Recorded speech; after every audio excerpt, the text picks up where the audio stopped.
Great as pursuit of knowledge. ज्ञानाचा क्षण, तो जो ज्ञानाचा, मी अभ्यास करतोय काहीतरी गुंतागुंतीच आहे, आतापर्यंत कळत नव्हतं आणि मी अभ्यासाला लागलो, कळलं मला. ते कळले ह्याचा जो आनंद आहे त्याची दुसऱ्या कुठल्याच आनंदाची तुलनाच नाही.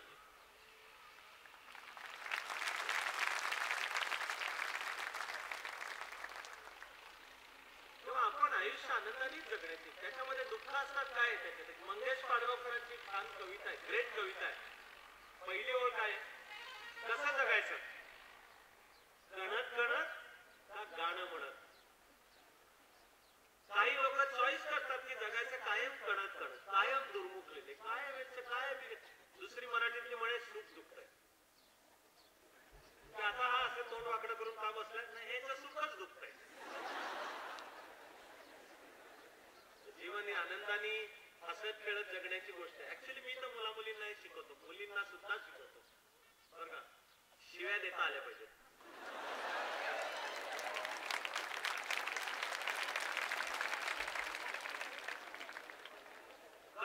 त्याला मराठी एवढी जगात दुसरी पॉवरफुल भाषा नाही.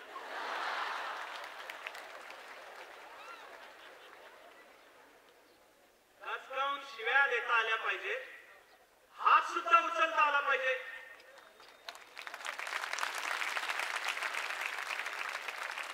जे जीवन जगायचंय ते काय बावळटाचं, येऱ्या गबाळ्याचं, फुंकर मारली तर जाऊन पडेल कुठं अक्कलकोटला, याचं त्याचं नाहीये जीवन. रथ पाहिजे तेव्हा शिव्या देता आल्या पाहिजेत, हात उचलता आलाच पाहिजे. कुठे हात उचलायचा हे कळणं, याला म्हणतात चारित्र्य.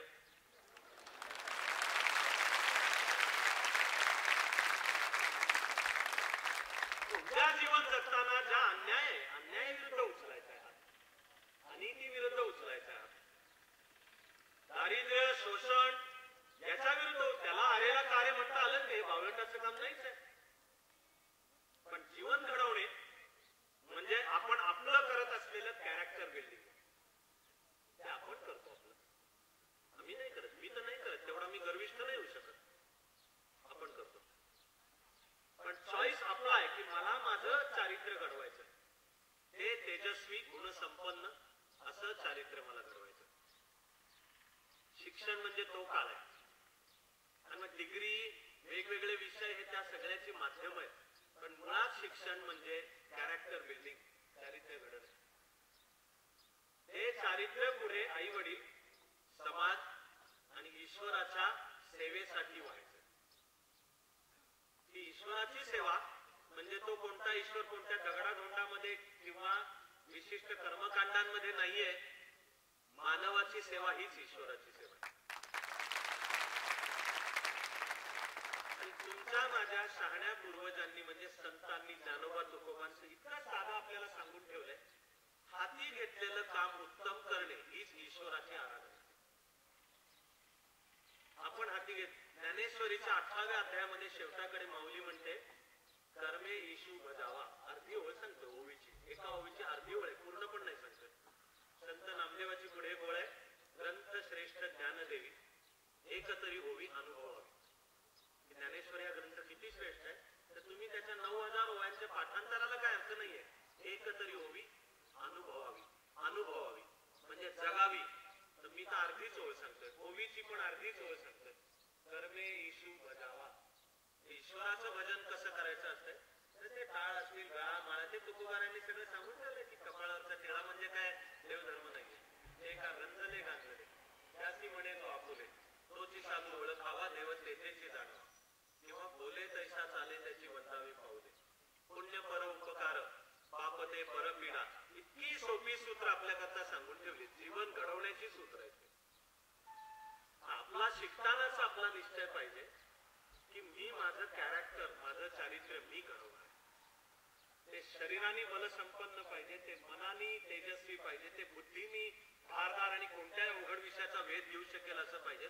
असं हे पुढे प्रसन्न आयुष्य जगण्याची पायाभरणी आपण आता करतो. एक करिअरच्या संदर्भामध्ये माझ्या एक अतिशय लाडका जोकच आहे, त्याच्यात सगळं येतं. मी असंच ठरवून उभा की तुम्हाला एक 2-3 गोष्टी त्या सांगत असताना मुद्दे येणार मधले. विमानाचा शोध लागला पहिल्यांदा आधुनिक विमानाचा 1902 साली जुलै 1902 राईट बंधू यांनी लावला. आता अजून किस्सा पुढचा ऐकायचा आणि लक्षात ठेवा की हे राईट बंधू शाळेमध्ये नापास मुलं होती. त्यांचं शाळेचं शिक्षण थांबलं. आपले दादा मला दिलीपरावजींनी आठवण करून दिली की दादांचे चौथी जिथे शिक्षण झालं तर चौथी कुठल्या कुठे गेले आणि काय उभं केलं प्रचंड आणि त्यांचं वाचन प्रचंड होतं. ते राईट बंधू भोभव येतो ग स्कूल ड्रॉपआउट म्हणजे शाळेतनं गळले होते. सायकलच्या दुकानामध्ये पोहरे होते, कामगार पोहरे होते. डोक्यामध्ये स्वप्न होतं विमान तयार करायचं. आणि खरंच आज मानवाच्या इतिहासातला आधुनिक आधुनिक आधुनिक मी मित्र जाता जाता तुम्हाला फार वेळ न घेता सांगतो की प्राचीन भारतीय विज्ञानामध्ये निश्चितपणे विमान आहे. हा खोटा अभिमान नाही. त्या प्राचीन भारतीय विद्येचा अभ्यास करून 1897 साली मुंबईच्या गिरगाव चौपाटीवर सखाराम बापूजी तळपदे या व्यक्तीने विमान उडवलेलं होतं. त्यावर त्यावेळी लोकमान्य टिळकांनी लिहिलेलं संपादकीय ते पण उपलब्ध आहे. हा भारताबद्दलचा आणि आपल्याहीकडे प्राचीन विज्ञान होतं आपण विसरलो ते. आताचा विषय माझा ते प्राचीन विज्ञान बोलण्याचा नाहीये पण शून्याचा शोध, डेसिमल सिस्टीम, पायथागोरसचा थेरम, ऍस्ट्रॉनॉमी म्हणजे या विश्वाचं साऱ्या कोण आणि ग्रह तारे, पृथ्वी गोल आहे ती स्वतःभोवती फिरते. दिवस आणि रात्र पृथ्वीच्या स्वतःभोवती फिरण्याने होतात आणि महिने ऋतू पृथ्वीच्या सूर्याभोवती हे सगळं आहे. गुरुत्वाकर्षणाचा सिद्धांत आर्यभटाचा जो सूर्य सिद्धांत नावाचा ग्रंथ आहे त्याच्यामध्ये मांडलाय, त्याचं सूत्र मांडलंय. आम्ही विसरलो. प्रॉब्लेम कुठे झाला? भारतीय संस्कृतीची जी खरी महानता आहे ती अभ्यासातली ती विसरलोच आम्ही सगळं. केवळ परक्याच्या गोंधळीने प्यायचं. तर परक्याला परक म्हणायचं कारण नाही, चांगलं सगळीकडनं घ्यायचं योग्य ते. ती पण वेदांपासूनची भारतीय प्रार्थना आहे. आ नो भद्राः क्रतवो यन्तु विश्वतः अशी ओळखी. आ नो भद्रा, भद्र म्हणजे शुभ चांगलं, क्रतवो येऊ दे. आ नो भद्राः क्रतवो यन्तु विश्वतः जगामध्ये जे सगळं चांगलं आहे ते आमच्याकडे येऊ दे. पण त्याचं सिंथेसिस करणं हे आपलं काम आहे. आंधळी कॉपी हे नाही काम. आपली क्रिएटिव्हिटी पाहिजे त्याच्यात. त्याला आपली बुद्धी वापरायची आपल्याला, ती करून प्रत्यक्षात आणायची. पण जे आधुनिक सर्व एव्हिएशन विमानाची विद्या आहे तर ही वस्तुस्थिती की ते जुलै 1902 मध्ये राईट बंधूंनी पहिलं विमान उडवलं. त्याला 2002 साली 100 वर्ष पूर्ण होत होती. म्हणून एका माणसाने ठरवलं की विमानाची शताब्दी कशी साजरी करायची. तर मुंबईहून पुण्याला बलून, हॉट एअर गरम हवेचं बलूननी यायचं. विमानाची शताब्दी कशी? विमानं कुठल्या कुठे गेली. आता विमानं ताशी 1500 किलोमीटरनी पण जातात. आता रॉकेट्स निघाली ती त्याचं नाव आहे एस्केप वेलॉसिटी. म्हणजे पृथ्वीची गुरुत्वाकर्षणाची कक्षा भेदून जायचं असेल तर जो स्पीड लागतो सेकंदाला 11.2 किलोमीटर पर सेकंड. यापेक्षा जास्ती वेगाने जाणारी रॉकेट्सही तयार झाली. पण हे शताब्दी साजरी करायची अद्भुत कल्पना काय माणसाच्या डोक्यात की विमानाच्या शोधाची शताब्दी मुंबईहून पुण्याला हॉट एअर बलूननी येऊन करायची. असली चक्रम कल्पना ज्याच्या डोक्यात येते तो मूळ पुण्यातलाच असणार हे वेगळं नको सांगणार. आता मग टीव्ही कॅमेरे सगळे क्लिक क्लिक क्लिक सगळे लाईव्ह टेलिकास्ट त्याचं चालू होतं. मुंबईला जिथं कुठं तो टेक ऑफ झाला, हवा गरम हवा भरण्यात आली, तो वर गेला. जुलै महिना होता, मान्सूनचे दिवस. वादळ आलं, ढग भरून आले, सोसाटाचा वारा सुटला, धो पाऊस चालू झाला. त्यामध्ये त्याचं सगळं बलून भरकटलं. सगळे बलून मधली जी सगळी यंत्रणा होती दिशा दाखवणारी, उंची, अल्टिमीटर सगळे मोडून गेले. आणि मग वेळ अशी आली की त्याला आता आपण कुठं आलो काय कळेनासं झालं. आता विचारायचं कसं असे चाललेलो असतो आपण तर विचारतो सर्किट हाऊस कुठे हो. तो सांगणार आपल्याला सर्किट हाऊस सोडून उलटी दिशा बरोबर सांगतो. हवेमध्ये आहे तिथं काय करणार.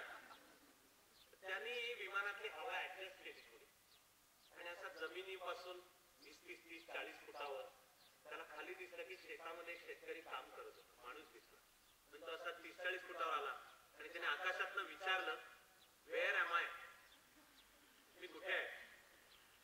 हे शेतामध्ये काम करणार का त्यांनी खालनं वर बघितलं आणि म्हणाला you are hovering at a distance of 40 feet from soil.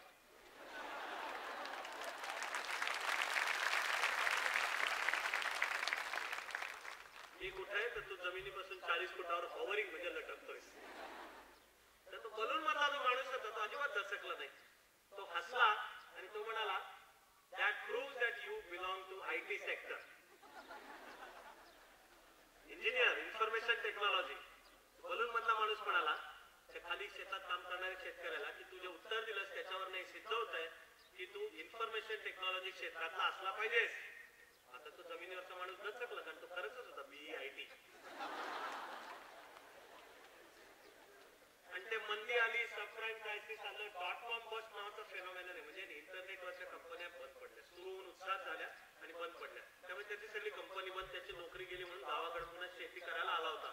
म्हणून where am I, you are hovering at a distance of 40 feet. डोळ्याचं पातं न लवता तो बलून मधला माणूस म्हणाला, this just proves that you belong to IT sector.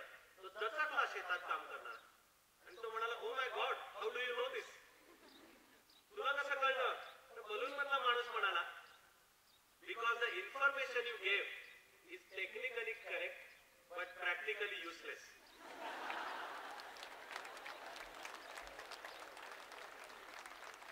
जमिनीवर शेताचा होता तो न दचकता म्हणाला त्याला, आता बलून मधल्याला, this proves that you belong to management sector.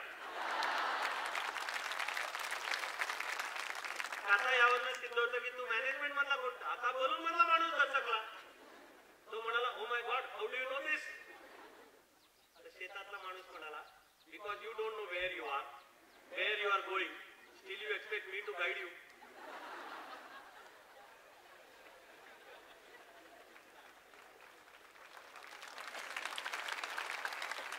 जीवनाची आणि करिअर घडण्याची कहाणी अशीच असते. वाट हरवते, दिशा कळेनाशी होते. काळाला सुसंगत टेक्नॉलॉजी आपण ठेवत नाही. कुठल्या तरी वाऱ्या वादळामध्ये जीवन सापडतं, विचारायची वेळ येते, वेअर एम आय? आणि दुर्दैवाने काही वेळा मिळणारी उत्तरं पण you are hovering at a लटकलेला आहे. आता त्याला वेगळा, त्याला मॅनेजमेंट कन्सल्टंट कशाला पाहिजे सांगायला की तू लटकलेला आहे? मी लटकलो म्हणून तर आलो ना तुम्हाला विचारायला. पण व्यक्तिमत्व, त्यातलं आपलं शिक्षण, ते घडवणे म्हणजे काय हे पण एका महान गोष्टीमध्ये सांगता येईल. गोष्ट खरी आहे हे सांगतो. नाव सगळ्यात शेवटी सांगितलं. एक शेतकऱ्याचा पोट आणि तो पण जिरायतीत शेतकरी म्हणजे सोलापूर भागातल्या बहुसंख्य जणांना वाटेल आपलीच गोष्ट आहे. आहेच प्रत्येकाची गोष्ट. गोष्टीतला आहे तो मुलगा म्हणजे पुरुषाची, पण ती स्त्रियांची, मुलींची, व्यक्तीची, माणसाची गोष्ट आहे. 2 गुंठे जमीन होती जिरायती आणि आईबाप, घरामध्ये 2 गाई गुरं, 3 पोरं. एक मोठा होता तो 12 वर्षाचा, मधला 9 वर्षाचा, धाकटा 6 वर्षाचा. त्यांच्या दारात एक दिवशी डायरेक्ट कलेक्टरची गाडी आली. ही स्वातंत्र्यपूर्व काळातली गोष्ट आहे. शेतकरी दादाला धस्स झालं की माझ्या दारामध्ये कलेक्टरची गाडी. तुम्ही विचार करा, आजही चित्र काय, कलेक्टर आपल्या गावात आला तर तो गावाचा उत्सवाचा दिवस असतो. तुम्ही कलेक्टर काय घेऊन बसलाय, प्रांताधिकारी का तहसीलदार जरी गावात आला, गावाची मिरवणूक निघते त्या दिवशी. ढोल ताशाचं झांजेचं पथक सांगितलेलं असतं, पेटे मानले जातात, गुलाल उधळला जातो आणि मग तो तहसीलदार त्या बैलगाडीमध्ये उभा राहून सर्वांना नमस्कार करत असे. त्याला आमच्या गावाला तहसीलदार रावसाहेबांचे पाय लागले, प्राण साहेबांचे पाय लागले. इथं तर दारात डायरेक्ट कलेक्टरचीच गाडी. ह्याला धस्स झालं. खरं म्हणजे प्रशासन जनतेचं मित्र आहे आणि असायला पाहिजे. प्रशासन म्हणजे सरकारी यंत्रणेबद्दल सामान्य माणसाच्या मनात भरोसा पाहिजे की माझे यंत्रणा मला मदत करते. चित्र स्वातंत्र्यपूर्व काळात नव्हतं, दुर्दैवाने आज सुद्धा जेवढं पाहिजे ते नाही, समाधानकारक नाही. मी गोष्ट सांगते तिथं स्वातंत्र्यपूर्व काळातली. त्या शेतकऱ्याला धस्स झालं, पण त्या गाडीत नाही उतरला कलेक्टर ऑफिस मधला कारकून. तो शेतकऱ्याला म्हणला, हो दादा, तुम्हाला कलेक्टर साहेबांनी तुझ्या मुलांसकट बोलवलंय. त्याला आणखी धस्स की आपल्याकडनं काय चूक झाली का, अटक करतायत का, कशावर? ते कलेक्टरनी बोलवलंय तर जरा अंगावर नीट कपडे घालून जाईल. ह्याला पण होते नीट गरीब, अत्यंत गरीब घर, 2 वेळच्या खाण्याची भ्रांत होती. हा वर्षात एकदा दिवाळीच्या वेळेला कसे बसे पैसे साठवून कारभारणीला लुगडं, पोरांना नवे काहीतरी चांगले कपडे, स्वतःला एखादं धोतर जोडी, असं महाकष्टाने घ्यायचं. तर हे मध्येच एकदम कलेक्टरकडे जायचंय. आता ते जरा बरे तरी कपडे घालायला पाहिजे ना. ते कलेक्टर समोर दुटांगी धोतर, गाडीचे खुर्त वाढलेले, असं शेतकऱ्याचं बागोटा असतात. पोरं तर काय गरिबीच्याच येतात. ते ह्यांनी शेजाऱ्यांच्या घरात मागितले कपडे की जरा आजच्या पुरते द्या, मला कलेक्टर साहेबांनी बोलवलं. मला त्या गाडीत बसून शेतकरी त्याच्या 3 मुलांबरोबर कलेक्टरच्या गावी गेला. कलेक्टरनी तर सांगितलं, त्यांनी नव्हतंच बोलवलेलं. झालेलं काय होतं, हा जिल्हा एका संस्थांच्या क्षेत्रात होता. त्या संस्थांचा राजा पडला होता आजारी. तुम्ही प्राचीन भारतातल्या जर अनेक गोष्टी वाचत असाल, मिळतात वाचन सर्वांचंच पाहिजे, भरपूर वाचन पाहिजे. मला दिलीपराव सांगत होते की दादांचं सुद्धा प्रचंड वाचन, 5-10 हजार पुस्तकं वाचली की रोज एक पुस्तक वाचायचे. माणूस शहाणा वाचनाने होतो. तुम्ही जसे वाचत असाल तर तुम्ही प्राचीन भारतातल्या अनेक गोष्टी तुम्हाला दिसेल की कॉमन एक सुरुवात असते. कॉमन लोककथांची कॉमन सुरुवात, त्या वाक्याचे 2 पर्याय असतात. एक सुरुवात, कोणे एकेकाळी काशी नगरी येथे अमुक अमुक राजा राज्य करीत असताना एकदा काय झाले, ही तरी ओळ येते. किंवा ओळ येते, एक आटपाट नगरी होती, तिथे एक राजा होता, एक राणी होती वगैरे. स्टँडर्ड गोष्ट. आपल्या देशामध्ये ह्या प्राचीन गोष्टींना 2 वाटा फुटतात. पुढे सुरुवात कॉमन, नंतर 2 वाटा फुटतात. एक वाट आहे, एकदा काय झाले, राज्यात दुष्काळ. मला लहानपणापासून तुमच्या एवढा होता त्याच्या आधीपासून वाचत असताना मला पण प्रश्न पडला की आपल्या या सुजलाम सुफलाम देशामध्ये प्राचीन लोककथा वाचाव्यात तर बघावं तेव्हा एकदा काय झाले, दुष्काळ पडला. कसं काय आमच्या देशात एकदा काय झाले, दुष्काळ पडला? कसं काय, का नाही दुष्काळ दूर होत? का नाही पाणी अडवा पाणी जिरवा केलं जात? एकदा काय झाले, दुष्काळ पडला. आणि दुसरा वाट आहे, आता मी सांगते ती गोष्ट आहे दुसऱ्या वाटेची. दुसरी वाट काय, एक राजा होता, एक राणी होती. राजा चांगला होता, राणी चांगली होती. प्रजाजन सुखात होते, पण राजाला एकच दुःख होतं, ते म्हणजे राजाला डायरेक्ट 4 चौघात अधिकृतरित्या सांगता येईल असं स्वतःचं मूल नव्हतं. म्हणजे राज्याला वारस नव्हता. त्या राजाची तशी स्थिती झाली होती. संस्थांचा राजा पडला होता आजारी. त्याला त्याचा राजवैद्य म्हणजे डॉक्टरनी सांगितलं होतं की महाराज आपला अंतकाळ तर जवळ आलाय, वारस नाही राज्याला. त्यावेळेची पद्धत होती की कोणीतरी घराण्यातली एखादी पदर शाखा पाहून त्यातल्या चुणचुणीत मुलाला दत्तक घ्यायचं आणि त्याला लहानपणापासून ट्रेनिंग द्यायचं राजा होण्यासाठीच. म्हणून या राजाने 24 दिशांना निरोप पाठवले होते की शोधून काढा या घराण्याच्या शाखा. तर दिसून असं आलं होतं, या घराण्याची एक शाखा पानिपतावर लढली होती. परत आत्ताचा विषय नाही, पण मी तेवढी एक ओळ बोलणार आहे. पानिपत म्हणजे 14 जानेवारी 1761. इतिहासाचं नुसतं पाठ्यपुस्तक वाचलं तर आपल्याला पुस्तक बहुधा सांगेल की त्या दिवशी मराठ्यांचा पराभव झाला. म्हणून मी ते वाक्य सांगतोय की नाहीये झालेला पराभव. महाराष्ट्र भारतासाठी लढतो हे शिवाजी महाराजांनी दिलेली आपल्या करताची शिकवण.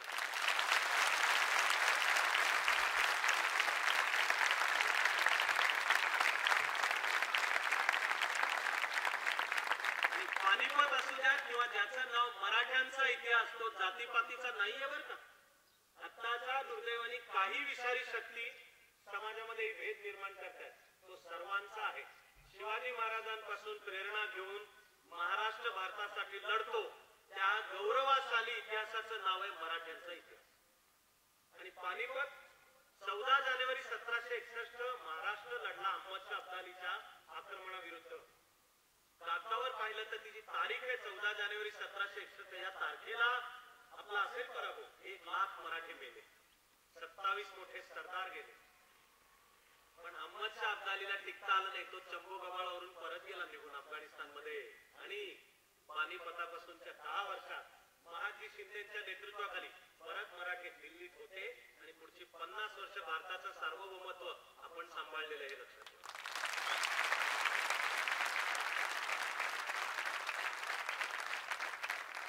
अशी एक शाखा पानिपतावर लढलेली. एका गावामध्ये छोटंसं गाव शेतकरी म्हणून राहत होते, ते हे घराणं. म्हणून राजांनी निरोप दिला होता की त्याला बोलवा रे मला. राजाने 5 जणांची एक समिती नेमली होती, कारभारी, दिवाणजी, प्रधानजी, सेनापती आणि मुनीम. त्यांना सांगितलं होतं की जी निवडक चुणचुणीत मुलं असतील त्यांना मुलाखत घ्या त्यांची. म्हणजे युपीएससी एमपीएससी ची कशी होते मुलाखत, किंवा आजकाल ज्युनियर केजी सिनियर केजीची पण होते मुलाखत. ते पोरग समोर आलेलं असते, त्याला काहीतरी 4 प्रश्न विचारतात, आई वडिलांना सांगतात पोरग पास आहे, पण आई वडील नापास आहे. तुमच्या मुलाला आमच्या शाळेमध्ये प्रवेश दस्तावेज द्यायचा असेल तर फक्त 40,000 रुपये द्या, ते पण कॅश द्या, त्याची पावती नाही मिळणार. इथून शिक्षण आणि चारित्र्य घडवण्याची सुरू केली. तसं या राजाने 5 जणांचं पॅनेल नेमलं होतं आणि सांगितलं होतं तुम्ही मुलांशी जरा बोला, सगळ्यांच्या मधनं चुणचुणीत मुलगा निवडा. हे पहा, त्या राजाच्या पत्नी त्यांना वहिनी साहेब म्हणत असत. त्या अशा डाव्या बाजूला सिंहासनावर उंच बसलेल्या होत्या. म्हणून एकेका मुलाचा भव्य हात तुम्ही डोळ्यासमोर चित्र आणा.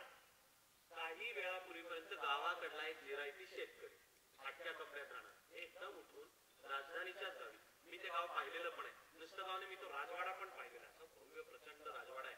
असे कवेमध्ये खांब मावणार नाही एवढे खांब आहेत आणि ते सगळे सोन्या चांदी हंड्या झुमरं लटकत आहेत. म्हणजे वैभवाचं प्रदर्शन. तो गावाकडला शेतकरी तिथे पाहिजे धस्स होऊन तो पावसाळूनच गेलेला असणार. आणि ते त्याची 3 पोरं 12, 9 आणि 6 वर्षाची बसलेली गुडघ्याला मिठी मारून. आपल्याला त्यांना काय माहित नव्हतं कशाला बोलवले काय. एक मुलगा येत होता, त्याला काही विचारलं जात होतं. जे प्रश्न विचारले जात होते त्यामध्ये एक कॉमन प्रश्न होता, तो म्हणजे काय रे बाळ इथे कशाला आला. एक मुलगा समोर आला. पॅनेलला लक्षात होतं की लहान मुलं आहेत म्हणून प्रेमाने बोलत होते. तुझं जेवण झालं का, काय करतोस तू, तुझे आई बाबा काय करतात, असं चालू होतं. असे त्यामध्ये मध्ये कुठेतरी हा यायचा पण कॉमन प्रश्न होता, कंपल्सरी प्रश्न होता, काय रे बाळ इथे कशाला आलाय. वेगवेगळं कोणतरी काहीतरी वेगवेगळी उत्तर द्यायची. आता हा धाकटा मुलगा तो बिचारा 6 वर्षाचा होता. तो तंग तुमान पांढरा शुभ्र कुर्ता घालून हा अंतासा तोंडा घरून डोळत उभा होता. त्याला ते पॅनेल मधल्या कोणतरी विचारलं काय रे बाळ इथे कशाला आलाय. तो पळला आणि पडूनच गेला. त्यानंतर थोड्या वेळाने थोरला मुलगा पण आली झाला. त्या थोरल्या मुलाला पण विचारलं काय रे बाळ इथे कशाला आलाय. त्याने खांदे उडवले. तो म्हणला कोण जणू बा म्हणला म्हणून आलो. काय रे बाळ इथे कशाला, कोण जणू, मला काय माहिती, वडील बा म्हणला म्हणून आलो, वडिलांनी सांगितलं म्हणून आलो. ऍक्च्युली सगळा दिवस संपत आला. संध्याकाळची 6 वाजायची वेळ आली. इंटरव्ह्यू घेणारं पॅनेलही दमलं कंटाळलेलं होतं. शिवाय संध्याकाळी 6 नंतर अनेक सांस्कृतिक कृत्य असतात. शेवटचा मुलगा शिल्लक होता, ते 9 वर्षाचं पोरग. तो असा अजून समोर येतोय. त्याला काही दुसरे प्रश्न विचारले पण नाही.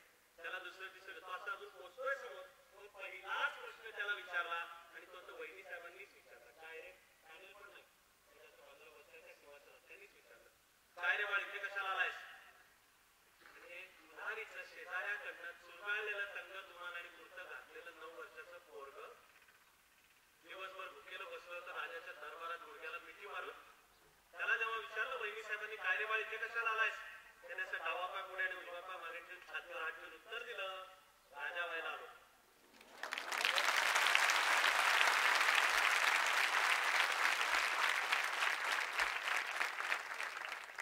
पॅनेलनी त्याच मुलाला निवडलं. आज आपण सगळे त्या मुलाला ओळखतो. बडोद्याचे सयाजी महाराज गायकवाड म्हणजे हा निवड.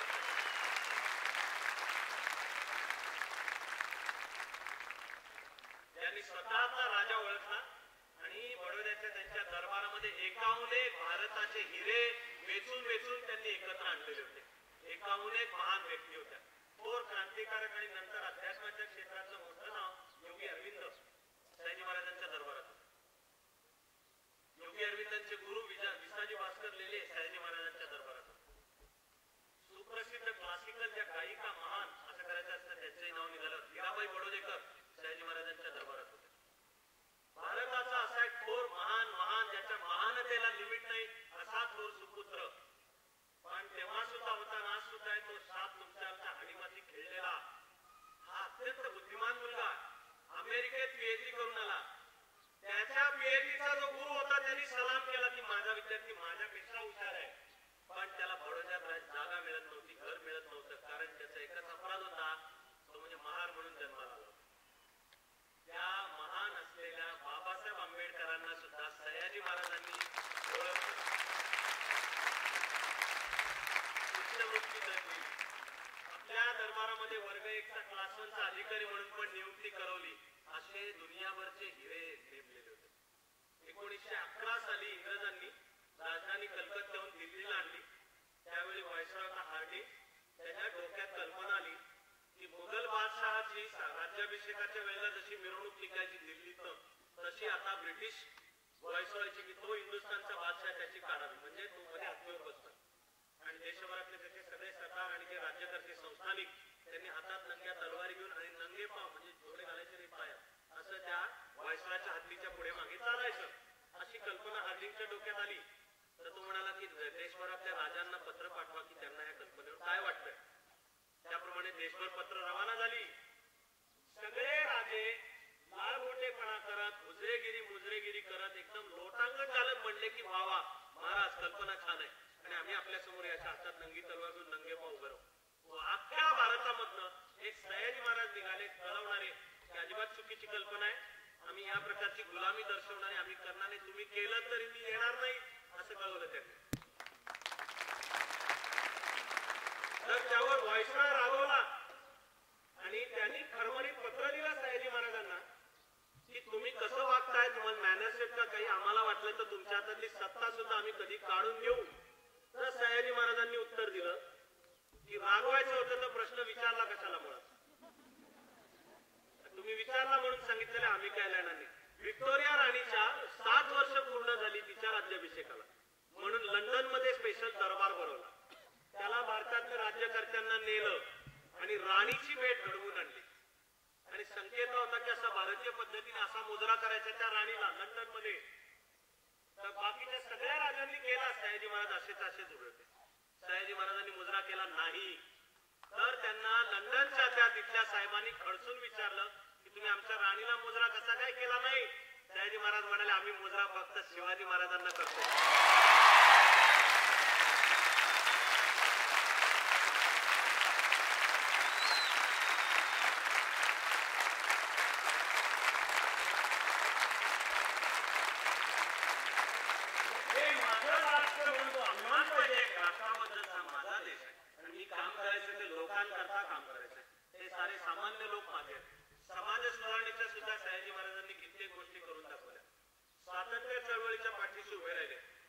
पुण्यामध्ये केसरी म्हणजे लोकमान्य टिळकांचं कार्यालय, त्याचं नाव गायकवाड वाडा आहे. तो गायकवाड म्हणजे तो सयाजी महाराजांनी दिला लोकमान्यांना की स्वातंत्र्याची चळवळ चालवत आहे, चाललीच म्हणजे माझा तुम्हाला पाठिंबा सुद्धा आहे.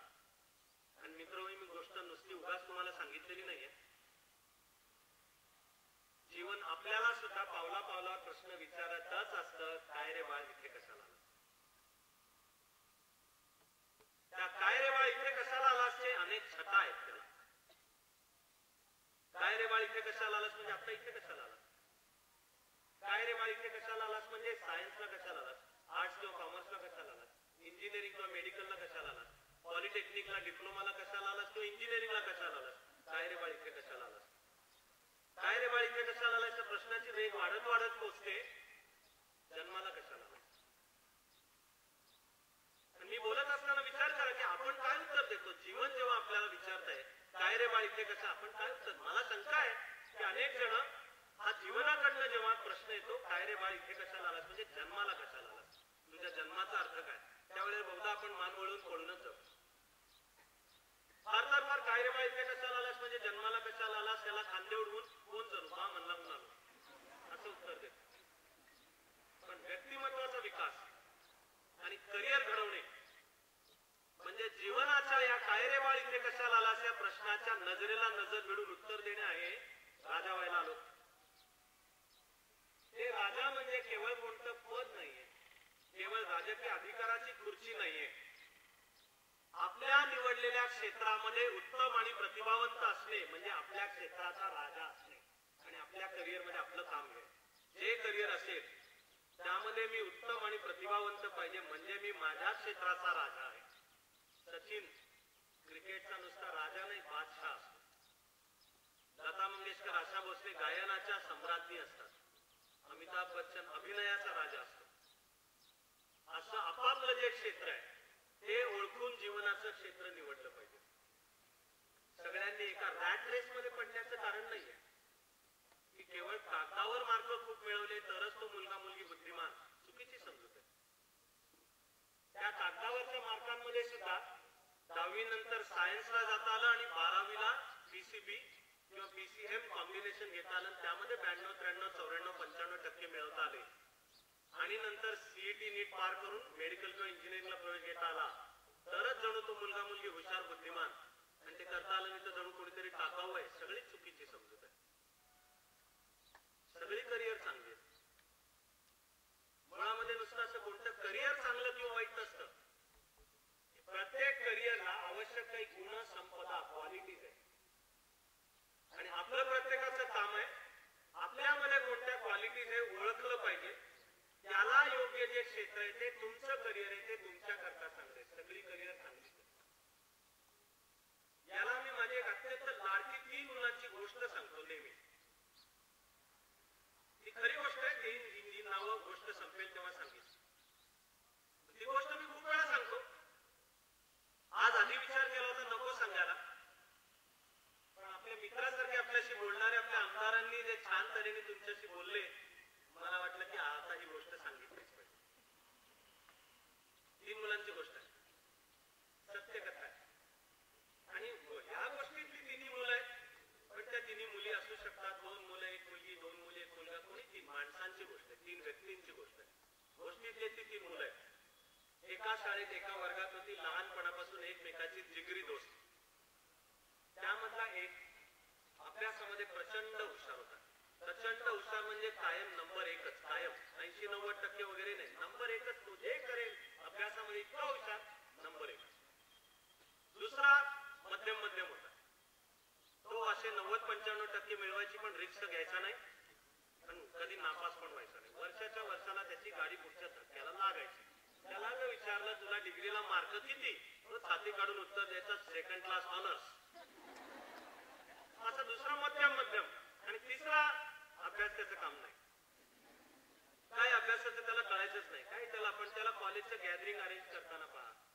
समजा शाळा किंवा कॉलेजचं हॉस्टेल आहे त्याचं मेस चालवताना पहा कबड्डी खो खो पासून क्रिकेट फुटबॉल व्हॉलीबॉल पर्यंतचे खेळ खेळताना पहा त्याच्या ज्या चित्त्यासारख्या हालचाली आहेत त्याला काही एखादी ऍक्टिव्हिटी अरेंज करायची तर सर्वांना बरोबर घेऊन करायचे विशेषतः स्टुडंट काउन्सिलच्या इलेक्शन्स असल्या तर हा टॉप गिअर मध्ये कोणाला उभं करायचं कोणाला बसवायचं कोणाला उभं करून बसवायचं कोणाला बसवून उभं करायचं कोणाला पैसे देणाऱ्याने किती दिले त्यानुसार किडनॅप करून पळवून त्याला महाबळेश्वर माथेरान उटी कुठं नेऊन ठेवायचं निवडणूक याच्यामध्ये हातच नाही अभ्यासाच्या नावाने त्याची बोंब त्याला जर विचारलं तू यंदा कॉलेजच्या कोणत्या वर्षाला आहे तो छाती काढून म्हणायचा मी FY ला त्याच्या पुढच्या वर्षी आता SY ला गेलो मग TY ला गेलो असं 1-1 वर्ष क्लिअर करणे म्हणजे त्याची भारताची पंचवार्षिक योजना असेल हे 3 जिगरी दोस्त गोष्ट ऐकत असताना लक्षात ठेवा की असेच 3 जिगरी दोस्त होऊ शकतात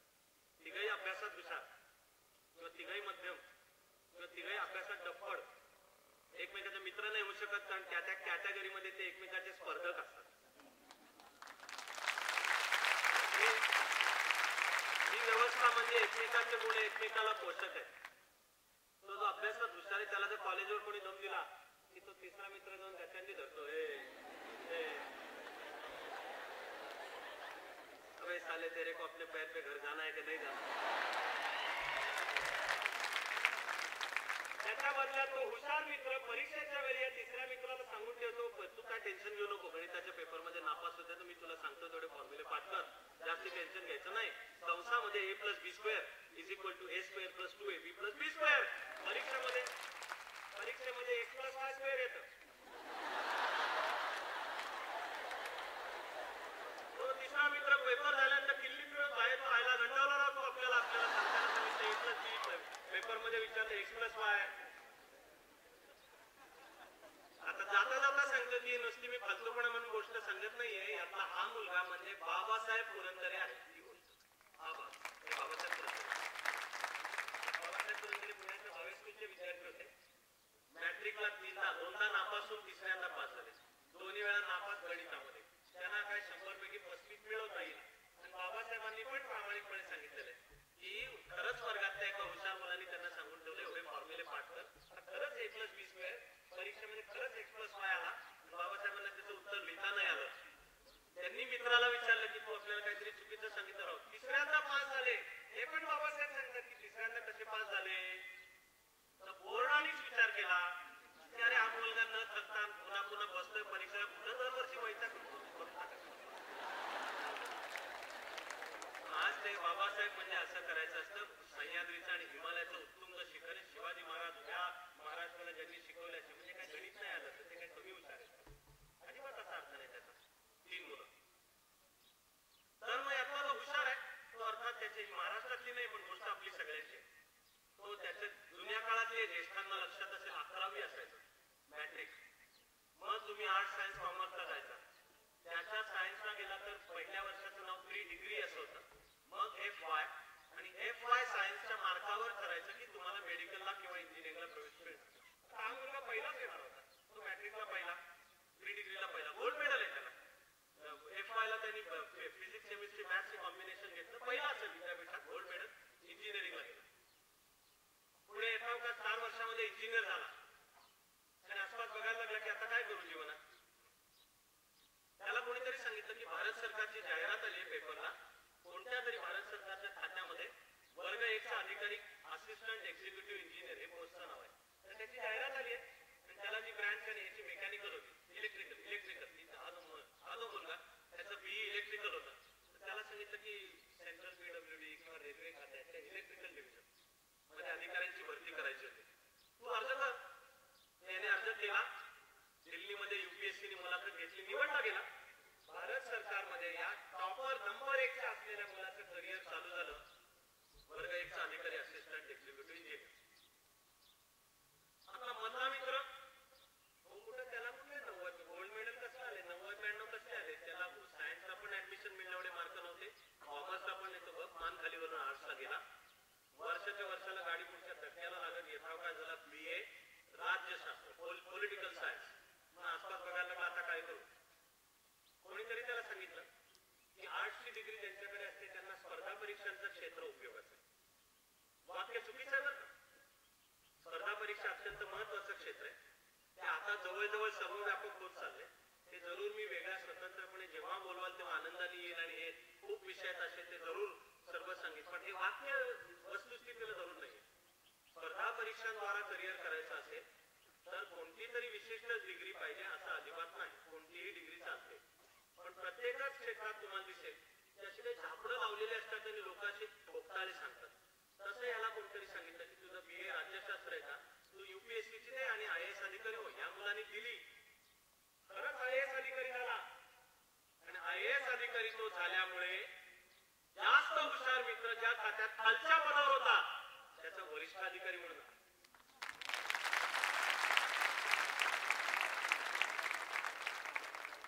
मुलगा आपला तिसरा मित्र, त्यांनी वेळच्या वेळी लक्षात घेतलं की पुस्तकी अभ्यास का आपलं काम नाही होत. त्यांनी योग्य वेळी योग्य पक्षाच्या तिकिटावर निवडणूक लढवली, जिंकून आला आणि या दोघांच्या खात्याचा मिनिस्टर झाला.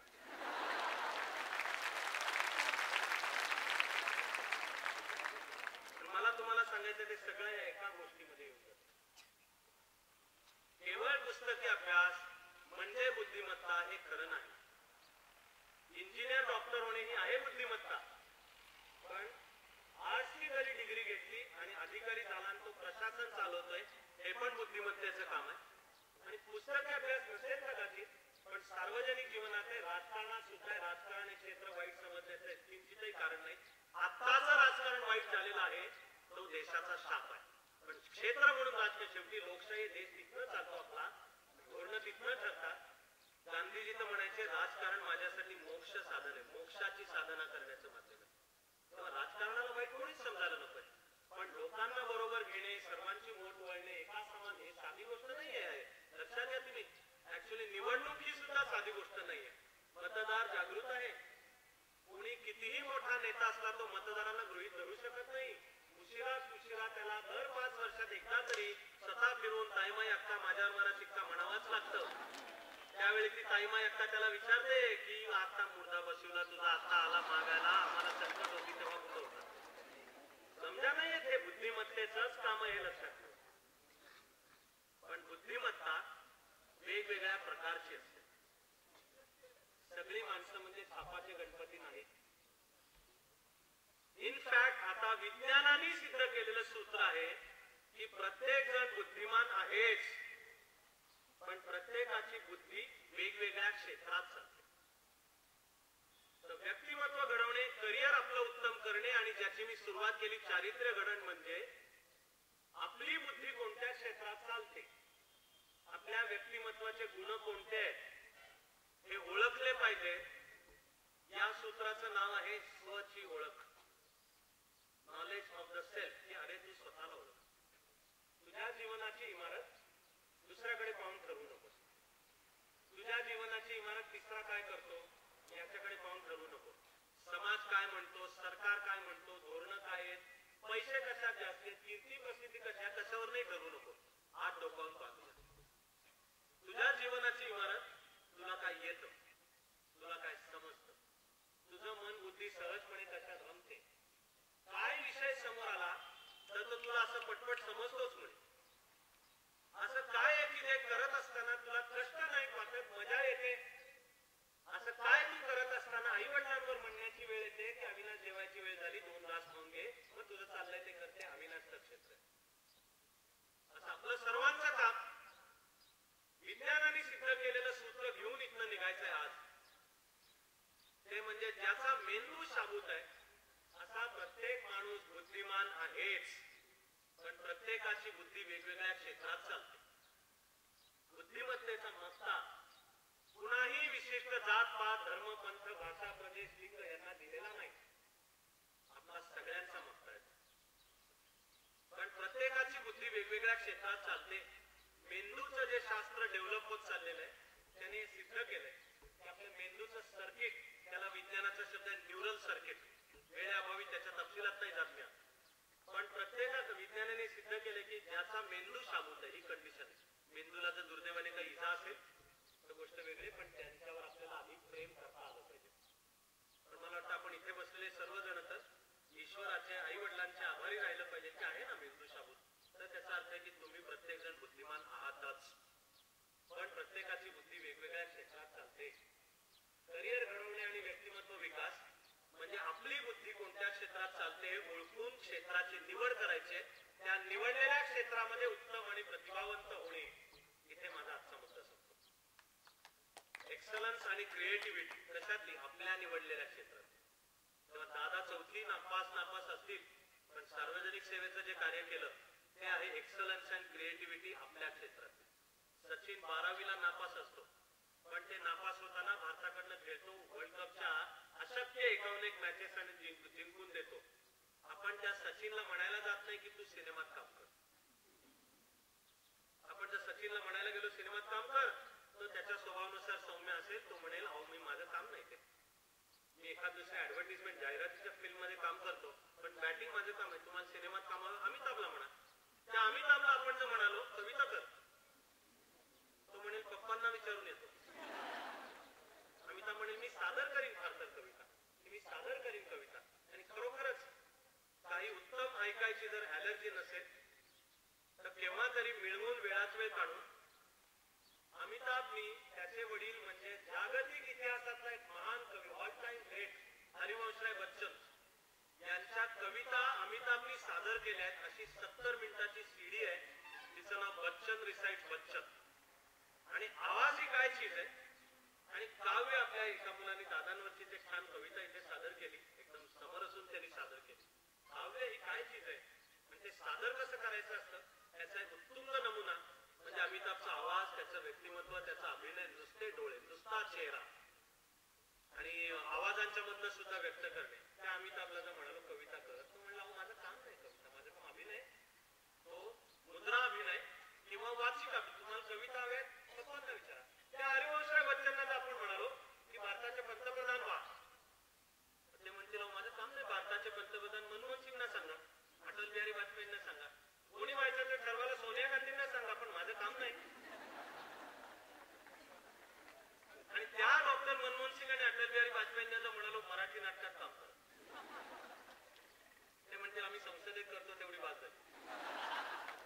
तुम्हाला मराठी नाटकांमध्ये काम, भरत जाधव, किशोर कदम, मराठी नाट्यसृष्टी 51 उत्तम अभिनेते, अभिनेत्री, दिग्दर्शक, लेखक, कवी एकम महान आहेत. आताची मराठी चित्रपटसृष्टी अत्यंत समृद्ध आहे. जीवन घडवण्याचं आपलं सूत्र आहे जेनो काम तेनो थाय, बीजा करे सो गोटा खाय. आपल्याला आज इथलं निघताना पण हे घेऊन निघालो, मी त्याला नाव द्यायचं त्रिसूत्री. त्रिसूत्री मी तुमच्या मग मी एक गोष्ट सांगून आता आज थांबणार आहे. काय घेऊन निघायचं आपण मनामध्ये फक्त ही 3 सूत्र घेऊन निघायचं. पहिल्या सूत्राचं नाव आहे स्वची ओळख, नॉलेज ऑफ द सेल्फ, की अरे तू स्वतःला ओळख. मत्सर पण नको, स्वतःबद्दलचा न्यूनगंड पण नको, म्हणजे इन्फिरियरिटी कॉम्प्लेक्स किंवा सुपिरियरिटी कॉम्प्लेक्स. काय हवं याचं उत्तर आहे नॉलेज ऑफ द सेल्फ. पहिलं आणि सर्वात महत्वाचं सूत्र हे जीवनाच्या नजरेला नजर भिडवून राजानं उत्तर देणे म्हणजे काय? Knowledge of the self. अरे तू स्वतःला ओळख. दुसरं सूत्र, स्वच्या ओळखीवर आधारित तुझं करिअरचं म्हणजे जीवनाचं क्षेत्र निवड. सर्व क्षेत्र चांगली आहेत, त्यामध्ये उच्च नीचता नाही. ही काय नवी जाती व्यवस्था नाही की विशिष्ट करिअर असलं तरच ते चांगलं आणि अमुक असलं तर चुकीची समजूत आहे. आपलं करिअर जे आपल्या स्वची ओळख वर आधारित आहे ते करिअर आपल्याकरता चांगलं आहे आणि सगळी करिअर समान आहेत आणि सगळे माणसं समान आहेत. दुसरं सूत्र, करिअरची निवड स्वच्या ओळखवर आधारित. आणि तिसरं सूत्र, त्या आपल्या निवडलेल्या क्षेत्रामध्ये मात्र उत्तम आणि प्रतिभावंत पाहिजे. हे दोन शब्द हे घेऊन निघायचे. आयुष्य मोजायचं कोणती मोजपट्टी आहे? पैसे किती मिळवले, कीर्ती किती मिळवली, तुझं पेपरला नाव छापून येतं का, हार फुलगुच्छ उभे राहतात का, पुतळे राहतात का, तुझ्या गळ्यामध्ये हार पडतात का, ते बाय प्रॉडक्ट आहेत, ते होतात. ते होतात. आपलं जीवन मोजण्याची मोजपट्टी सेट केली पाहिजे आपण. Am I creative, am I excellent, कशात? In my own chosen walk of life. आयुष्याचं जे माझं क्षेत्र आहे त्यामध्ये मी उत्तम आणि प्रतिभावंत आहे का, ही आपली जीवन घडवण्याची, करिअर घडवण्याची, व्यक्तिमत्व घडवण्याची त्रिसूत्री आहे. हे साध्य कसं करायचं याचे मुद्दे खूप येतात. मी शेवटच्या गोष्टीकडे वळण्यापूर्वी माझा म्हणून तुम्हाला शब्द देतो की सर्व प्रकारच्या शैक्षणिक कामासाठी बोलवाल तेव्हा सुद्धा तर येईनच, पण आता टेक्नॉलॉजीने आपल्या हाताशी खूप मोठं साधन दिलेलं आहे, ते म्हणजे व्हिडिओ कॉन्फरन्सिंगच्या द्वारा ही सिस्टीम आम्ही चाणक्य मंडल मध्ये बसवली. आणि समजा व्यक्तिमत्व विकास, त्याचे वेगवेगळे कोर्सेस. आज वेळेअभावी मी तुम्हाला जे पुढच्या एका भाषणामध्ये सगळे मुद्दे होतच नाही. नंतर स्पर्धा परीक्षांचं क्षेत्र, त्या युपीएससी, एमपीएससी सकट, पीएसआय असिस्टंट सकट, डिफेन्सच्या आहेत, बँकिंगच्या अशा स्पर्धा परीक्षांसकट हे कोर्सेस आता माझ्या परीने पुण्यात चालवतो. मुंबईला केंद्र आहे आणि यशवंतराव चव्हाण महाराष्ट्र मुक्त विद्यापीठाची माझा टायअप आहे. पण माझे जे इंजिनियर्स आहेत माझ्याबरोबर काम करणारे, त्यांनी आता कॉन्फरन्सिंगची सिस्टीम बसवली. तर जे फॅकल्टी पुण्यात शिकवतात ते त्याच क्वालिटी सहित आता आपल्याला सोलापूर सकट, तुमच्या गावासकट, तुमच्या घरात जर लॅपटॉप पीसी असेल तर त्याच्या सकट देता येईल अशी आता आम्ही व्यवस्था बसवलेली आहे. आपापल्या सोयीने जेव्हा योग्य वाटेल तेव्हा ह्या सर्व प्रकारच्यात असतात. तर मी हे वाक्य बोलतोय की मी स्वतःला मी धन्य समजेन. माझी भावना आहे की आज आलो असं वन टाइम असं नाही, आपल्या नात्याची सुरुवात मानूयात आणि पुढे जीवन, व्यक्तिमत्व, करिअर घडवत हे सर्व विकसित म्हणजे उत्तम आणि प्रतिभावंत करिअर या भारत मातेच्या, या महाराष्ट्राच्या म्हणजे लोकांच्या कल्याणासाठी आपल्याला वाहता आलं पाहिजे. तर मग ते विकसित व्यक्तिमत्व आहे. असं विकसित व्यक्तिमत्व ठेवायचा रामबाण उपाय सांगून मी थांबतो. तो रामबाण उपाय म्हणजे सुद्धा परत आता शेवटाची एक गोष्टच आहे. ती माझ्या एका हिरोची गोष्ट आहे. एका माझ्या अनेक आहेत हिरो, आयडॉल्स म्हणतात, आदर्श. त्यातल्या एकाचं नाव अल्बर्ट आइन्स्टाईन. आइन्स्टाईन हा सर्वश्रेष्ठ शास्त्रज्ञ. तो जेवढा महान शास्त्रज्ञ होता तेवढाच महान माणूस सुद्धा होता. आइन्स्टाईनचं भारतावर, भारतीय संस्कृतीवर प्रेम होतं. गांधीजींचं वर्णन आइन्स्टाईनने एका ओळीत करून ठेवलंय. त्या एका ओळीत सगळे गांधीजी आणि त्यांची थोरवी होती, दुसऱ्या कोणी इतकी नीट सांगितलेली नाही. वेळाभावी परत त्याच्यात नाही जात. तो आइन्स्टाईन लहानपणी शाळेमध्ये बावळट आणि निर्बुद्ध मुलगा समजला जायचा. त्याचे आई वडील लहानपणी गेले होते. आइन्स्टाईनला बहिणीने सांभाळली, मोठी बहीण होती. आणि शाळेमध्ये वर्गात तासाला असा घुम्यासारखा गप्प बसायचा, विचारलेल्या प्रश्नाची पण उत्तर द्यायचं नाही. शिक्षक समजून चुकले ते काय बावळट निर्बुद्ध, याला वर्गात काय चाललंय काही कळत नाही. दरवर्षी घरी तक्रार यायची की हा अल्बर्ट मुळे वर्गाला त्रास होतो, त्याला काय बोललेला विषय समजतच नाही, तर तुम्ही त्याला शाळेतनं काढून घ्या. त्याची बहिणीचं नाव माया होतं. माया जर्मन जीव होता, पण बहिणीचं नाव माया होतं. ती वैतागायची भावाला. मोठी बहीण या नात्याने धाकट्या भावाला सांभाळून घ्यायची. 1 वर्ष असं की शाळेतनं खूप तक्रार आलेल्या वैतागली ती बहीण. तिने गचांडी धरली आइन्स्टाईनची आणि वैतागून विचारलं की काय उद्योग आहे, दरवर्षी तुझ्याबद्दल तक्रार आहे आणि सगळ्यांचे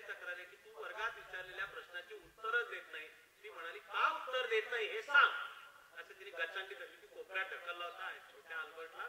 ती वैतागून म्हणाली, तू का उत्तर देत नाहीस ते सांग. आईन्स्टाईनच्या लक्षात आलं की आपण एक वेळ तासाला गप्प बसू शकतो, पण आता हीच आपली बहीण आहे, हीच आपली आई आहे, हीच सांभाळते आपल्याला, तिला कसं काय आपण नाही म्हणणार. तिने मग वैतागून म्हणते, तू वर्गात तासाच्या प्रश्नांना उत्तर का देत नाही. आईन्स्टाईन म्हणाला, प्रश्न जेवढे बावळट सारखे असतात की त्यावर काय बोलायचं, म्हणून मी गप्प.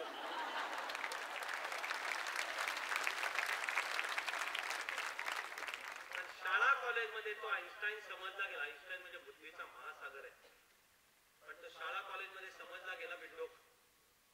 जर्मनी मधल्या फिजिक्सच्या कॉलेजमध्ये आईन्स्टाईनला प्रवेश नाकारण्यात आलेला होता. कसं वाटतं कानाला विचार करा 5 सेकंद. जर्मनीतल्या फिजिक्सच्या कॉलेजमध्ये आईन्स्टाईनला प्रवेश नाकारलेला होता. अमिताभ बच्चनला तो कलकत्त्यामध्ये त्या काळात 60च्या दशकात असलेली महिना 20,000 म्हणजे आत्ताचे 20 लाख निघतील महिना, ती पगाराची नोकरी सोडून आला. वडील एवढे मोठे कवी, आई इंदिराजींची मैत्रीण होती, तिने एक शब्द टाकला असता तर दारात डायरेक्टरची रांग लागली असती. पण याचा निश्चय होता की मिळवीन ते माझ्या मेरिटवर, माझ्या गुणवत्तेवरच मिळवीन, म्हणून ओळखी पालखीचं नाही तर त्याला कोणी डायरेक्टर दारात उभं करत नव्हतं.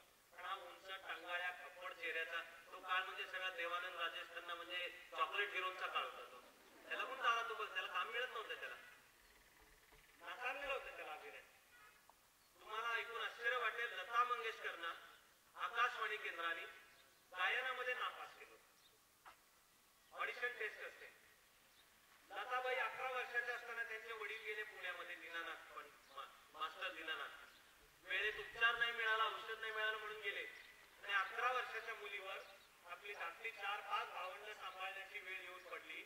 उजाड उघड्यावर पडले, म्हणून त्याला गाता येत होतं. तर लताबाई 11 वर्षाच्या असताना आकाशवाणी केंद्रावर टेस्ट, त्याचं नाव ऑडिशन टेस्ट, आकाशवाणीने लता मंगेशकरना गायनात नापास केलं. कसं वाटतं कानाला ऐकलं. मी नाव ठेवले लता मंगेशकर म्हणजे स्वरांची आई आहे, आई आहे. लता मंगेशकर म्हणजे सारेगम पधनिसाची आई आहे, आणि आशा भोसले म्हणजे स्वरांची मावशी आहे. अलीकडे वयाबरोबर आई थोडी थकली आहे. मावशी काय वर्ष 18च्या पुढे सरकायला तयारच नाही. आशा भोसलेंचा आवाज असा गायनाचा अजूनही असा विजेसारखा तळपणारा सणसणीत आवाज आहे, आणि त्या अजूनही अशा मनाने चवचवीत अत्यंत पारिजातकाच्या पहाटेच्या सड्यासारख्या आशाबाई प्रसन्न आणि सात्विक आहेत.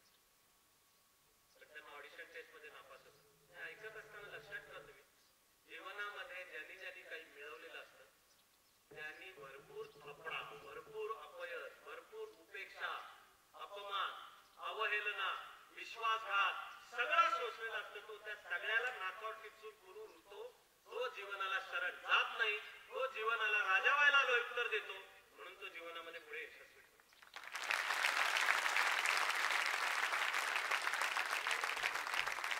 आपल्याला दिसतं फक्त नंतरचे त्याचे यशस्वी झालेल्या करिअर, त्या मागे किती प्रचंड खस्ताखाल्ले आहेत हे दिसत नसतं आपल्याला. तो आईन्स्टाईन त्याला इंजिनिअरिंग फिजिक्सच्या कॉलेजमध्ये प्रवेश नव्हता, म्हणून तो पलीकडे स्वित्झर्लंड मध्ये पेटंट खात्यात कारकून म्हणून नोकरी करत होता. बर्न हे ठिकाण आहे, आणि नोकरी कारकून म्हणून करतोय, पण डोक्यामध्ये फिजिक्सची सगळी गणितं, curvature of the space, gravitational फोर्सचं इक्वेशन काय, वस्तुमान ऊर्जेमध्ये रूपांतरित होतं, त्यामागचं सूत्र काय आहे, हा 26 वर्षाचा असताना एक दिवशी कामावरून आलेला, संध्याकाळच्या वेळेस घराच्या खिडकीत बसला होता, डोक्यात हे सगळे विचार चालू. त्याने कागदाचा कप्पा उचलला, काहीतरी कागदावर लिहिलं, चुरगाळा केला आणि टाकून दिला. दुसऱ्या दिवशी पेटंट खात्यात आपल्या कारकून म्हणून काम तिथे पोहोचल्यावर त्याला लक्षात आलं की विज्ञानासमोरचा त्यावेळेचा जो सर्वात मोठा प्रश्न होता त्याचं त्याला काल उत्तर सुचलं होतं. घराच्या खिडकीत बसलेलं असताना त्याला एवढंच आठवत होतं की अरे आपल्याला उत्तर सुचलं होतं, ते काय होतं आठवत नव्हतं. ऑफिस मधून अर्ध्यावर घरी परत आला, कचरा पेटी शोधली, तो चुरगाळलेला कागद उघडला, त्या चुरगाळलेल्या कागदावर होते E=mc². त्यांनी आजपर्यंत तुमचं माझं जीवन घडवलेलं आहे. गेल्या 1905 ची गोष्ट आहे, म्हणजे आता गेल्या 109 वर्षात सर्व मानवाची प्रगती आईन्स्टाईनचं रिलेटिव्हिटी सापेक्षतावादाचा सिद्धांत आणि हे E=mc² याच्यावरच उभी आहे. असा आईन्स्टाईन त्याच्या उतार वयात अमेरिकेमध्ये स्थायिक झाला. त्यांनी अमेरिकेचे त्यावेळेचे राष्ट्राध्यक्ष फ्रँकलिन डी रूझवेल्ट, त्यांना FDR असं म्हणतात, त्याचं नाव त्यावेळेपर्यंत होईपर्यंत खूप मोठा होता. आईन्स्टाईन एखादा आधुनिक ऋषी आहे. ऍक्च्युली आईन्स्टाईनच्या खिशात भगवद्गीता असायची कायम. आईन्स्टाईननी सांगून ठेवलंय. आईन्स्टाईन म्हणतो की हिंसेने भरलेल्या या जगाला कोणी जर भविष्य काळात नीतीचा रस्ता दाखवेल तर तो भारत दाखवेल. खिशात भगवद्गीता आईन्स्टाईनने सांगून ठेवलं की मला वेळोवेळी काही प्रश्न पडले तर मी खिशातनं जे भगवद्गीतेचं कोणतंही पान उघडतो त्याच्यावरच्या एखाद्या श्लोकात मला माझ्या मनात असलेल्या समस्येचं उत्तर सापडायला मदत होते. तो आईन्स्टाईन वय झालेलं होतं. त्याच्याच सूचनेवरून FDRने प्रिन्स्टनला फक्त फिजिक्सला वाहिलेलं विद्यापीठ स्थापन केलं होतं. प्रिन्स्टन न्यूयॉर्कच्या शेजारी जे राज्य आहे न्यू जर्सी त्यातलं एक गाव आहे प्रिन्स्टन. आजही येते विद्यापीठ. त्या आईन्स्टाईनने सांगितलं म्हणून स्थापन केलेलं होतं. आणि ते फिजिक्स करता आणि आता टेक्नॉलॉजी करता जगभर प्रसिद्ध आहे. ऑलमोस्ट नंबर आहे. त्या विद्यापीठात आईन्स्टाईन शिकवायचा. वय झालेलं होतं. आईन्स्टाईन वरकडण्याचा बावळटसर करायचा. त्याच्या कपड्याला कधी इस्त्री नसायची. त्याची शर्टची बटनाची वरची खाली खालची वर लागलेली असायची. अनेकदा तो पायामध्ये 2 वेगळ्या रंगाचे शूज आणि त्याच्यापेक्षा 2 वेगळ्या रंगाचे सॉक्स घालून यायचे. त्याने असे केस वाढवले होते भारतीय ऋषी सारखे मानेवर रुळणारे. त्याच्यामधला कंगवा फिरवायला त्याला बंदी होती. त्याला बहुधा लहानपणी बहिणीने दम दिला होता की केसातनं कंगवा फिरवशील तर कलम 144 लागू करेल. म्हणून तो भांगच पाडायचा नाही. हे भांग पाडलेले असे केसातनं असा हात फिरवायचा. असा आईन्स्टाईन. केस पांढरे शुभ्र झालेले. वर्ष 1951 आहे. प्रिन्स्टन विद्यापीठाचे त्याचे तास संपवून विद्यापीठाच्या मेन गेट पाशीच बस स्टॉप आहे. आज पण आहे.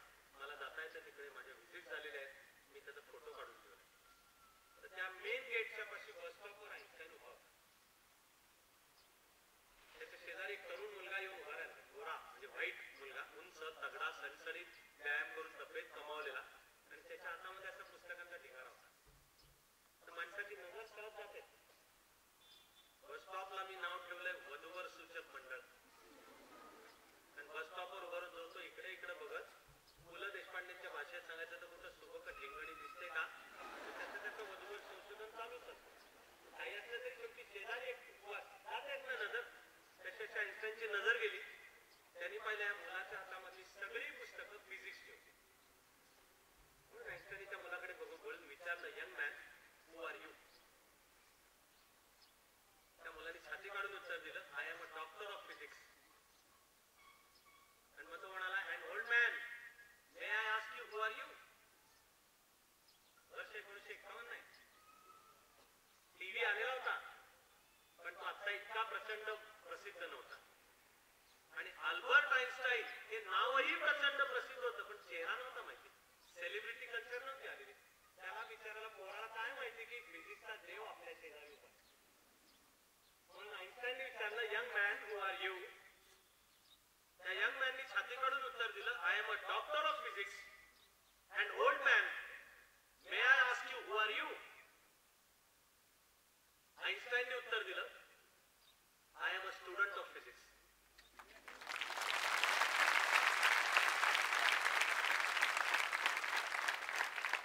आयुष्यभर आपल्या निवडलेल्या क्षेत्रामध्ये जो विद्यार्थी राहतो तो महान होतो. सर्वजण असे महान होऊन या भारत मातेची सेवा करा अशी विनंती करतो आणि थांबतो.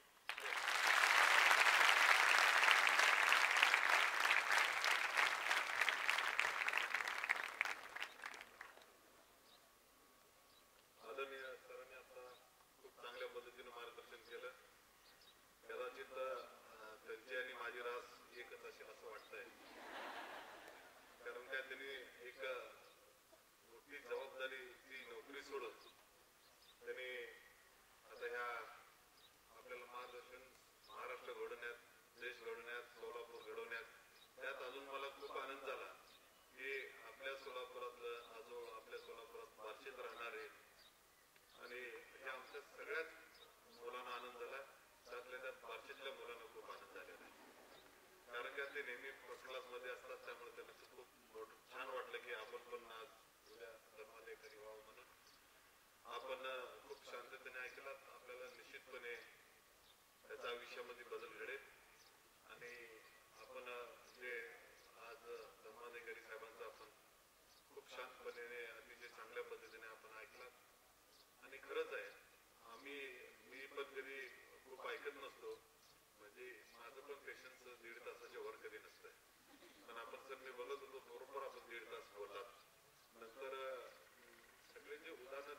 वर्षातले हेच आयुष्यातले महत्वाचे असते.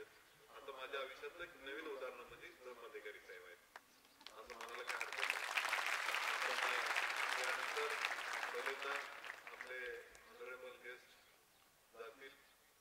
त्यानंतर आपल्याला सूचना दिल्याप्रमाणे आपल्या प्रिन्सिपलनं त्याप्रमाणे आपण करावं आणि आपण जाईपर्यंत आदरणीय सरांचं आपण टाळ्याचं गजरात स्वागत करावं. उभारून गेल्यावर मग आपल्याला जे मार्गदर्शन केले त्या पद्धतीने आपला कार्यक्रम आपण पुढे चालू ठेवावं. दुपारचं सेक्शन अविनाश बंद सरांचं आहे. धन्यवाद.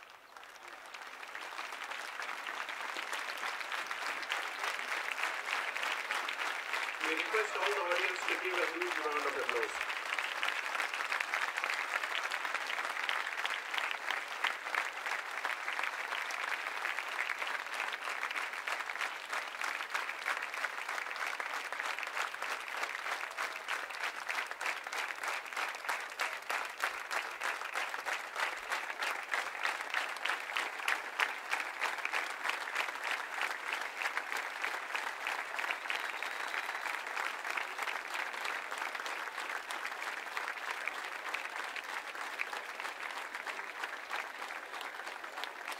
Students, yes, sit down. Thank you.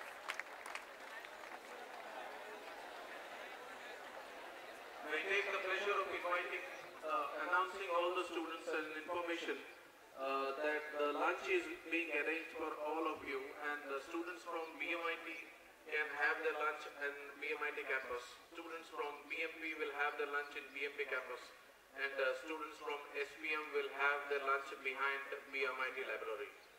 The next session is going to commence at 2:45 p.m. and all are expected to be here sharp at 2:45 p.m. We are very proud to have such kinds of students who have maintained their discipline throughout the session, and we are expecting the same from your side. Thank you so much. The guest of honor for afternoon session will be Mr. Prakash Band. He is a very powerful speaker, and do not miss an opportunity to listen to him in time by being present.